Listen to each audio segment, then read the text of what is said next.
Hello everyone and welcome to a belated Fight of the Night review. I was supposed to do this yesterday and almost did, but I was trying to fix a laptop issue. I said this on a Facebook post yesterday to people watching Facebook, to people who are friends with me on Facebook. But basically, it's just this issue I've been trying to fix for a while. It's not completely fixed, but I've found a way sort of around it, so I'll just have to put up with it. Anyway, the fight. It was between Kyler Phillips and Gabriel Silva at the Chartway Arena in Norfolk, Virginia. And it was on the undercard, and you know what? Fight was pretty good. Kyler, spoilers, because there's always spoilers for these. Kyler would win by unanimous decision. Pretty, clear one, but as always, I've got to explain how they got to that point, and also my cat's here, hi.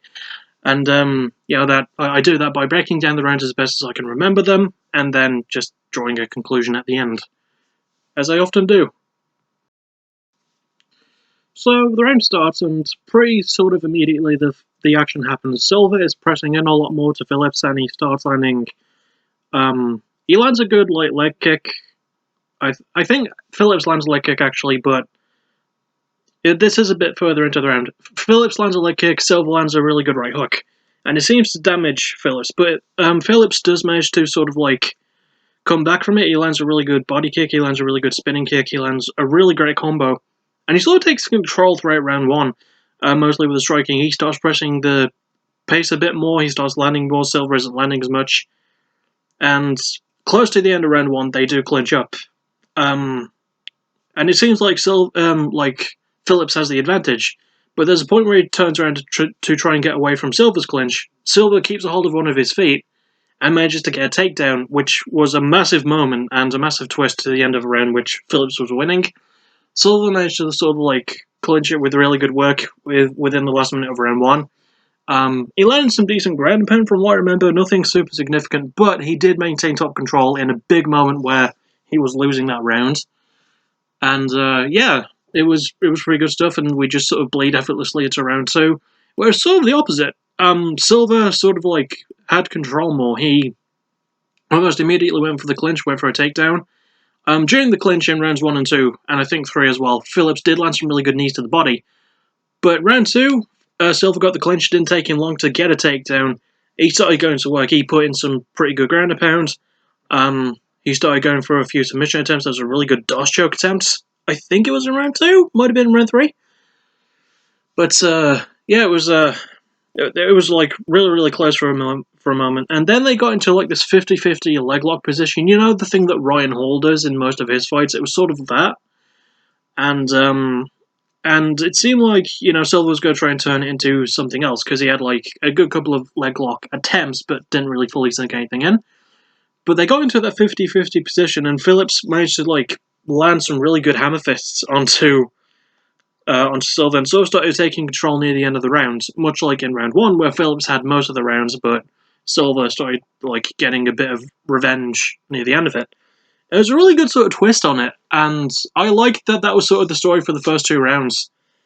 So it made the rounds a bit more difficult to call, but I give round 1 personally to Phillips and round 2 personally to Silva, which should sort of make it a split decision, but what do I know? I'm not a judge. I'm not even a critic, I'm just a dude who talks a lot. Anyway, round 3, not really the same story as the previous 2. Round 3 is mostly Kyler, showing up living up to his Matrix nickname, with really good, spinning kicks. Again, he lands a really great combo standing up that seems to rock Silva, but Silva had been rocked a few times up to this point. He still managed to land a big right hand in round 3 as he did in the first 2 rounds. But Phillips, he was landing a lot more, and he eventually managed to follow that up with a takedown, maintain top control pretty much throughout the rest of the fight, and yeah, it was pretty easy to understand why he got the win. I've got no problems with him getting the win. I absolutely think, yes, he did do it, and I know I say that a lot when I review these fights, especially when they go the distance, but still. So, yeah, it was a super entertaining bout between 2 super entertaining guys. And I think it was a different plan as well. I think Kyler was supposed to fight someone else, but he got a different opponent in Silva instead. Or Silva was supposed to fight someone else, I don't know. But the fight we got, good stuff. I liked it. It's not going to be in my top 10. Not like last week with Dan Hooker and Paul Felder. That fight was fantastic. But this one was still pretty good. I still liked it a lot, and yeah, it was good. Phillips and Gabriel Silva did a really good job. They entertained the crowd. Can't really ask for much more than that. And that's really all I have to say. I'll see you tomorrow for both Music of the Month and a new PBW stream. Then possibly Thursday at the latest for my very brief history of Hailstorm, then Friday for the actual Hailstorm episode, hopefully. If not, it'll probably be some point in the weekend, or Monday at the latest, I don't know. But yeah, that's about all I have left to say. My cat is still here, he's still adorable, and I'll see you tomorrow. As always, thank you for watching, you're awesome, bye bye.